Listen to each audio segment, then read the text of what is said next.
नमस्कार, आपण पाहत आहात star India one news. Maratha समाजाला ओबीसी प्रमाणे सवलती, विखे पाटील यांचे मोठे आदेश। मराठा रिझर्वेशन अपडेट, तात्काळ अंमलबजावणीचे निर्देश। मोठा निर्णय, मराठा विद्यार्थ्यांना ओबीसी सारख्या सवलती लागू होणार। मराठा समाजातील विद्यार्थ्यांना ओबीसी प्रमाणे शैक्षणिक सवलती देण्याच्या निर्णयाची तात्काळ अंमलबजावणी करण्याचे निर्देश जलसंपदा मंत्री तथा मराठा आरक्षण मंत्रिमंडळ उपसमितीचे अध्यक्ष डॉक्टर राधाकृष्ण विखे पाटील यांनी दिले आहे।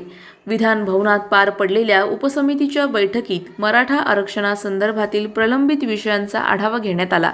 प्रशासनाने निर्णयांची त्वरित अंमलबजावणी करावी, तसेच जिल्हा स्तरावर हेल्पलाईन सुरू करून नागरिकांच्या समस्या तात्काळ सोडवाव्यात, असे निर्देश देण्यात आले। अधिक माहितीसाठी स्टार इंडिया वन न्यूज पाहत रहा। चॅनलला सबस्क्राइब करा आणि अशाच अपडेट्ससाठी बेल आयकॉन दाबा।